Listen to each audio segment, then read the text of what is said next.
Përshëndetje miq, kjo është rubrika më e re televizive Karavidhet e Kombit. Pikërisht sot që Partia Socialiste dhe Partia Demokratike, dy partit më të mëdha që kanë kthyer politikën shqiptare në një pronë të tyre, kanë nxjerrë listat e kandidatëve për deputet.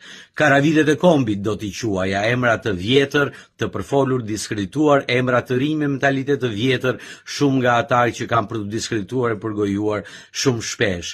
Karavidhet e Kombit duhet të quhet sot, pikërisht, data e sot me një ditë e zezë në historinë shqiptare, ashtu si dikur me këtë titull Shefqet Musarai përshkroi politikanët e dikurshëm që tradhtuan vendin, edhe këto janë karavidhet e Kombit që do t'i marrim një më një në këtë rubrikë të re speciale të rrjeteve sociale. Ju përshëndes të gjithëve dhe argëtohuni duke parë emrin e këtyre karavidheve. Do bëjmë dhe quiz dhe një renditje se kush është më karavidhja, si nga Partia Socialiste apo nga Partia Demokratike. Ju përshëndes të gjithëve dhe mos u mërzisni se mbase shqiptarët kanë arritur të reflektojnë, kanë arritur të kuptojnë dhe nuk do vazhdojnë të besojnë më këtyre qenërive që kanë drejtuar dhe kanë kthyer politikën në 34 vjet si një pronë të tyre.